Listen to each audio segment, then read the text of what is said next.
Admiral Laner Corps' cruiser shuddered, its hull groaning as it careened through space. The final stretch of the Empire was now a memory, fleeting and fragile like dust in the wind. The once mighty fleet that had governed the galaxy was no more. The destruction of the Galactic Empire had been sudden, sweeping, catastrophic. Its enemies, hordes of hostile alien races, hungry for power, had swept through its ranks, annihilating everything in their path. The Ithra had been the final blow, a monstrous race of insectoid creatures with unrelenting claws and advanced, incomprehensible technology. Laner's cruiser, a relic of the old war machine, was a battered shell. Its systems were on the brink of collapse, the onboard warning systems chirping like dying birds as they flickered in and out of life. He had watched it all fall apart, the fleets of ships vanishing one by one, the destruction of entire star systems, the betrayal from within his own ranks. His final fleet had been decimated, leaving him with nothing but a few survivors and an unrelenting sense of doom. He looked out through the cracked viewport. Space stretched out before him, an endless void of cold black. But there was something different now. The pursuit had stopped. The Ithra fleet, relentless for so long, had vanished. They were gone. Laner wasn't sure whether to feel relief or dread. For weeks, he had been in constant motion, desperately fleeing, hoping to find safety in the stars that had once been his empire. But the galaxy had become a graveyard. His mind, tired and war-worn, tried to focus on the task at hand, finding shelter, resources, anything that could prolong his life. Anything that could give him a sliver of hope that it wasn't supposed to end like this. The Empire, with its fleets and legions, its dominance stretching across the galaxy, was reduced to a smoldering ruin. Laner had been part of its heart. And now, he was alone and out of options. Damn it, he muttered, swiping the control panel in frustration. His hands trembled, and his fingers found no purchase in the mess of tangled wires and flickering lights. The cruiser's autopilot had failed him long ago, and now, it was all in his hands. He grimaced, pulling the ship hard to the left, aiming for the only nearby celestial body, a desolate planet orbiting a dying star. At this point, he didn't care what kind of planet it was. It could be a graveyard for all he knew. Anything was better than the vacuum of space. He aimed for the planet's surface, praying it would be a soft landing. The ship lurched, and for a moment, he thought he was done. The engine sputtered one last time before shutting off entirely, leaving the cruiser to drift uncontrollably. Laner gritted his teeth, trying to regain control, but it was useless. He had no choice but to ride it out. His hands were shaking as he punched in the emergency thrusters, steering the ship away from the worst of the terrain. There was no way to know if the planet had any atmosphere, let alone if it could sustain life, but desperation gave him a kind of clarity. He had no choice but to crash land. The ship hit with a jolt, a bone-rattling thud that sent everything in the cockpit flying. Laner gritted his teeth against the impact, praying that he wasn't about to die in the most anticlimactic way possible. As the dust settled and the noise died down, he took a deep breath, his heart hammering in his chest. He sat there for a moment, stunned. When his senses returned, he checked the life support systems. The indicators were blinking erratically, but there was enough oxygen to keep him alive for a while. He had time to think, but he wasn't sure how long. Laner clambered out of his seat, grabbing what little supplies he could salvage from the wreckage. He found his boots and a half-empty water bottle, then took a deep breath.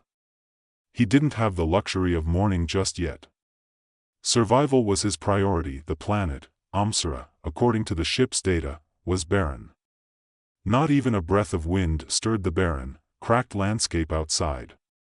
The air was thick with dust, and the sun above was little more than a pale, weak thing, casting long shadows over the desolation. Laner scowled. The planet wasn't much to look at, but it was his only chance. He forced his stiff body out of the wreckage, stumbling onto the harsh surface. There was no sign of life, no indication that anyone had been here in centuries. The planet was ancient, untouched by the hands of civilization. Great, he muttered under his breath. A ghost world. Laner dragged himself across the uneven terrain. The ship wasn't going anywhere, its wreckage was already beginning to deteriorate from the lack of proper maintenance. His only choice was to find shelter, anything to keep the hunger at bay for a little longer. He spent the next few hours wandering, hoping for some kind of sign. He stumbled upon rocks, boulders, empty caves. There was nothing here. Nothing at all, but then, as he reached the base of a large, jagged cliff, something caught his eye. A flicker in the distance, movement, perhaps. His eyes narrowed, and for a moment, he thought he was hallucinating. But no, it was real. He moved closer, the faint sound of voices growing louder as he approached. Then, through the swirling dust, he saw them, figures emerging from a dilapidated structure, their ragged clothes barely protecting them from the harsh conditions. They were refugees, survivors, just like him. "Who are you?" Laner asked, his voice hoarse from the lack of water and the shock of the crash. The people didn't look like soldiers, didn't look like anyone from the Empire. They were civilians, scavengers and wanderers. Perhaps, the leader of the group, a woman with dark hair and a weathered face, looked him up and down, clearly sizing him up. "We're survivors," she said simply, her voice rough but strong. "And you're in our territory." Laner frowned. "I'm not here to steal your food or your resources. I just need to survive." The woman's gaze softened for a moment, and then she nodded. "Name's Juno," she said. "We'll help you, but don't expect much." Laner wasn't sure what kind of help these people could offer, but he didn't have much of a choice. They didn't seem like an immediate threat, and they were the only company he'd encountered in days. Juno led him into their camp, a small, haphazard collection of tents and shelters made from scraps of metal and plastic. There was a smell of firewood in the air, and the sound of children laughing faintly in the distance. "What happened to you?" Laner asked, sitting by the fire as Juno handed him a bowl of strange, thick soup. The woman sighed deeply. "The war. The Empire fell. Everything fell. We've been hiding out here for years, trying to survive." Laner nodded, understanding all too well. "The Empire is gone. The Ithra are still out there, hunting down the last of us." Juno looked at him, her face hardening. "We don't have much, but we fight when we can." Laner took a long sip from the bowl, his thoughts drifting to his former life. The Empire. His rank. The fleets of ships that once obeyed his command. Now, all of it seemed like a distant dream, a whisper of something that was lost forever. Laner woke up the next morning with a stiff neck, the sunlight harsh and unforgiving as it pierced through the ragged openings of the shelter. The dry air filled his lungs with each breath, but there was no time to waste. He had survived the crash, made it through the night, and now he needed to figure out how to survive the next hour. Juno and the rest of the survivors were moving around, busy with their daily routines, gathering whatever supplies they could, maintaining the ramshackle shelter, and keeping a watchful eye on the horizon. The same horizon that, for Laner, had become a reminder of everything he had lost. The smell of cooking food reached his nose, and though his stomach grumbled in protest, he didn't let himself indulge in hunger. There was no room for weakness now. He pulled himself up and made his way toward the fire, where Juno was stirring something in a pot. "You awake?" she asked without looking up. Her voice had a quiet edge to it, a sound of someone who had grown accustomed to surviving under pressure. Laner nodded, trying to wipe the sleep from his eyes. He hadn't slept much the night before, too preoccupied with the shattered remnants of his ship and the looming sense of impending doom. He glanced at the others, who moved silently about their tasks. A few children were running around near the edges of the camp, playing with scraps of metal as though they were toys, a jarring sight in such a hostile environment. But survival had a way of making even the harshest conditions seem normal. "Any sign of the Ithra?" he asked, his voice rough. He couldn't help it, the fear crept in with every passing hour, an ever-present shadow. Juno paused, looking up at him with a measure of both weariness and resolve. "Not yet. But they're out there. I'm sure of it. We've seen them before." They don't stop hunting. Laner didn't respond immediately. He had seen enough of their brutality in the final days of the Empire to know that the Ithra didn't leave survivors, not unless it was to make an example of them. They had torn through planets like a swarm, slaughtering anything that wasn't useful to them. There would be no mercy. He knew the refugees had little chance of fending them off. Even if the Ithra didn't attack immediately, the planet's lack of resources made it an easy target. A fleeting place to hide, until the invaders came calling. His eyes drifted to the remains of his cruiser, still visible in the distance. It was half buried in the sand now, a skeletal structure that might once have been a beacon of power. But to the Ithra, it would be nothing but a footnote in their campaign of annihilation. That thought stirred something in Laner's chest, a need to fight back, a desire to do more than merely survive. If the Empire had fallen, then so be it. But he couldn't allow it to fall completely, not without one last attempt to salvage something from the ashes. "Juno," he said, his voice low but determined, "I need your help. There's something on this planet that can turn the tide." Her eyes narrowed, skeptical but intrigued. "What do you mean?" "I found something yesterday, when I crashed. A weapon, an old one. It's powerful, too powerful to leave buried here. But it's broken, and I need resources to fix it." Juno stared at him for a moment, her expression unreadable. She didn't trust him, not fully. He was still an outsider to her people, and he had no real reason to be here other than sheer chance. But then again, they were all in the same boat now. If Laner was right, and this weapon could change the balance, it might be their only hope. "We don't have much," she said slowly. "The food is running low, and our supplies are barely holding up. But if this thing could give us a fighting chance," she trailed off, looking at the people around her. "All right. We'll help you. But if this turns out to be a fool's errand, don't expect any second chances." Laner didn't flinch. His entire existence had been built on the edge of uncertainty. Every battle, every decision had been a gamble, one that had cost him dearly. But he wasn't about to back down now. "Good. I'll take you to it." The group made their way across the barren landscape, the air thick with dust and the faint, acrid smell of decay. There was no vegetation, nothing to break the monotonous gray of the world. Just rocks and sand, stretching endlessly toward the horizon. They reached the ruins later that day. The entrance to the underground complex was hidden beneath a layer of debris, but Laner knew exactly where to look. He had spent hours scouring the site after the crash, searching for any signs of life, or weapons, that could aid his cause. The structure was ancient, far older than the Empire, its design unfamiliar and strange. The walls were covered in alien symbols, etched deep into the stone, their meaning lost to time. The technology, too, was foreign, unlike anything Laner had ever seen. He had no idea who had built this place, but it was clear that whoever they were, they had known how to harness incredible power. The remnants of that power were still here, buried beneath the surface. The group moved carefully, stepping over broken pieces of machinery and shattered panels. It felt like trespassing in an ancient temple, and Laner couldn't shake the feeling that they were disturbing something that should have been left alone. But there was no turning back now. The weapon was all that mattered. Finally, they reached the central chamber. The air was thick with dust, and the lighting was dim, but Laner's eyes quickly found what he was looking for, a massive, dormant device at the center of the room. It was a thing of incomprehensible design, a hulking mass of metal and circuitry, its power core glowing faintly beneath layers of protective shields. Laner stepped forward, his heart pounding. This was it.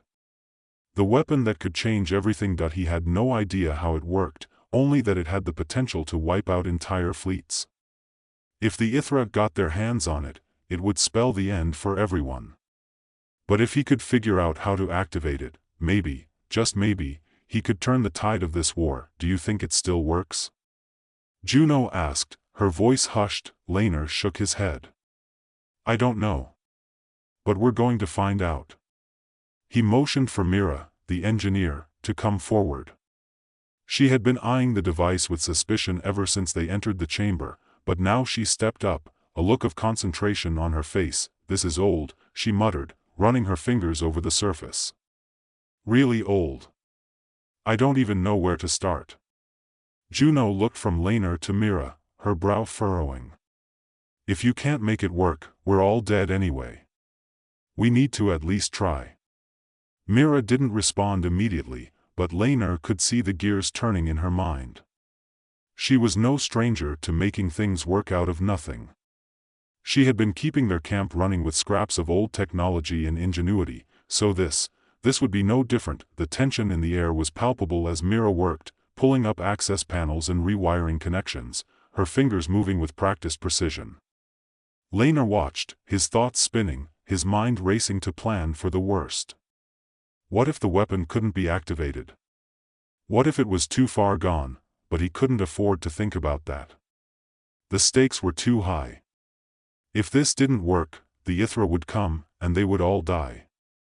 And if he could activate it, the last remnants of the Empire, whatever was left, would be his to command. Finally, after what seemed like hours, Mira straightened up. She wiped the sweat from her brow and looked at Laner. "It's working," she said, her voice quiet but firm. Laner's heart skipped a beat. He didn't even need to see the readings to know that they were about to enter the most dangerous phase of this mission.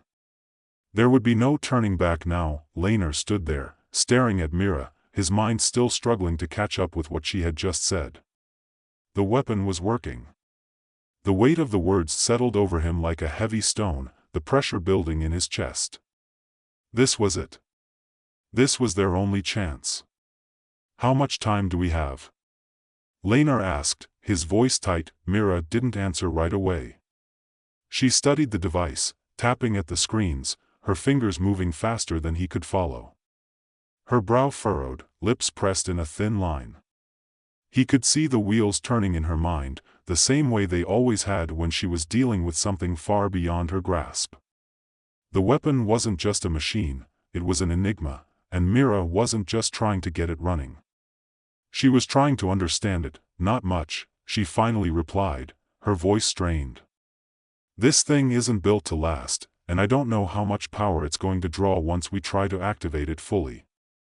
Laner's gaze shifted toward Juno, whose expression had gone from cautious optimism to something else, a quiet understanding that this was their moment. If they could harness the power of this weapon, they could push back the Ithra, maybe even destroy them. But if they failed, there wouldn't be a second chance. "We'll make it work," Laner said firmly. His words didn't carry the usual weight of command. This was desperation, the kind of resolve that came only when there was nothing left to lose. Juno nodded, though her face was etched with doubt. "What do we do next?" Laner exhaled slowly, mentally running through their options. The weapon wasn't fully powered yet, and the Ithra would be on them before long. If they didn't finish this quickly, it would be a wasted effort. "We get the power core connected. It's got to be the key," Laner said. He didn't know for sure, but he had a gut feeling. They couldn't afford to waste time second-guessing. Mira nodded, taking a few quick steps back toward the machine's core. "I need a few more minutes to stabilize the system. It's not just the core, it's the relays, the converters. If I can't get them synced, this whole thing could blow up in our faces." Laner's heart skipped a beat at the thought, but he forced himself to swallow the fear. They didn't have a choice. He stepped forward, bending down to examine the intricate wiring that Mira had been working on. His mind, trained to navigate starships and battlefield strategies, tried to make sense of the foreign design, the alien technology. There were pieces to this puzzle that he didn't understand, but he had seen enough to know that the power within it was like nothing he had ever encountered. His thoughts were interrupted by the low hum of energy building around them, a subtle vibration that ran through the floor and up his legs. The weapon was waking up. The core was charging. "We need to hurry," Laner urged, looking up at Mira. The urgency in his voice cut through the tension in the room. "The Ithra could be here any moment. Can you finish it?" Mira gave him a quick, sharp glance, her fingers still working at the delicate system. tightening and adjusting connections with a precision that only came from experience. Her hands moved like they were born for this. "I can finish it. But it won't be pretty. You'll need to get the hell out of here when it fires." Laner nodded. He didn't need to be told twice. The weapon would fire once, maybe twice, but if they stayed too long, they wouldn't survive the blast. The low hum intensified, and for the first time, there was a flicker of light, almost imperceptible at first. Laner could feel it in the air, a charge building up like static electricity before a thunderstorm. The weapon was waking, and there was no turning back. Juno's voice cut through the noise. "We can't wait for the Ithra to get here. If they land first, we won't get the chance to use it." Laner glanced toward her, his jaw tightening. He could feel the weight of their lives hanging in the balance, pressing down on his chest. His gaze drifted to the horizon, where a dark shape was beginning to form in the distance. The Ithra. They were coming. "We need to make sure this works," Laner said, his tone final. "Mira, get it firing. We'll hold them off." Mira didn't look up from her work, but her hands moved faster now, a blur of motion as she adjusted the final components. Laner could hear the sharp sound of the weapon's core stabilizing, the clicking of machinery locking into place. It was ready. The ground beneath them rumbled once more as the power core reached its peak. A low, electric growl filled the air, and Laner knew they were out of time. The Ithra were closing in fast, and if they didn't fire now, they might never get the chance. "Get to cover," Laner shouted, turning to Juno. He grabbed her by the arm, pulling her toward a nearby outcropping of rock, just in time to shield them from the blast. The air felt charged, almost alive with the energy of the weapon. Mira stepped back, her face tight with concentration, sweat beading on her forehead. She took one last glance at the screens, and then slammed her hand down on the activation button. The explosion was immediate. The ground cracked beneath their feet as the weapon unleashed a burst of energy that lit up the entire sky. A wave of force ripped through the air, sending debris flying, and the world seemed to shake as the power surged out from the core in an overwhelming burst. Laner felt the force of it in his chest, pushing him backward into the rock behind him. His ears rang with the deafening sound, but it was a sound of triumph. He looked up, blinking against the brightness of the blast, watching as the weapon's energy pulsed out in waves, turning the sky into a searing flash of light. It tore through the distant horizon, a line of devastation that seemed to swallow the darkness whole. The Ithra fleet, still some distance away, was caught in the blast's path. Ships began to disintegrate, their forms disintegrating into nothing more than debris as the energy consumed them. Laner's heart pounded in his chest as he watched the carnage unfold. The weapon worked. Against all odds, it had worked. The Ithra fleet was annihilated, reduced to ash and fire in the blink of an eye, but the victory felt hollow. The energy that had torn apart the invaders' fleet had also shaken the ground beneath them, and Laner knew that they had only moments before the shockwave reached them. He turned to look at the others, and saw that they were all still alive, though shaken by the sheer force of the blast. The survivors had scattered, taking cover where they could, but now they were emerging cautiously from their hiding spots, blinking against the aftereffects of the weapon's power. The distant rumble of the explosion faded, replaced by an eerie silence. The Ithra were gone. But the price of victory was steep. Laner turned to Mira, who was looking at the weapon's core, her face a mixture of awe and exhaustion. "You did it," he said, his voice low. Mira didn't smile. "It worked, but I don't know if we'll get another chance to do that again. It's unstable, damaged. We're lucky it even fired." Laner nodded. He knew the weapon wouldn't survive much longer. But for now, they had won.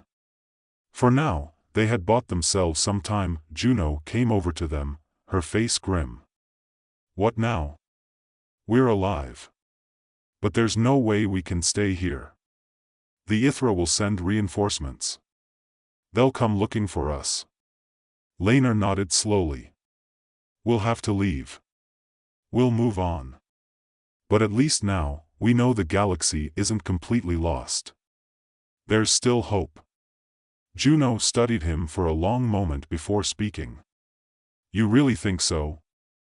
Laner looked out across the wreckage, toward the remains of the Ithra fleet, now scattered in space like broken toys. I don't know. But I'll be damned if I don't try. And with that, the last Galactic commander, along with the ragtag group of survivors, began their journey into the unknown. The galaxy was vast, and it was still out there, waiting to be rebuilt. But it would take more than a weapon to restore what had been lost. It would take hope, courage, and the willingness to keep fighting, no matter the cost.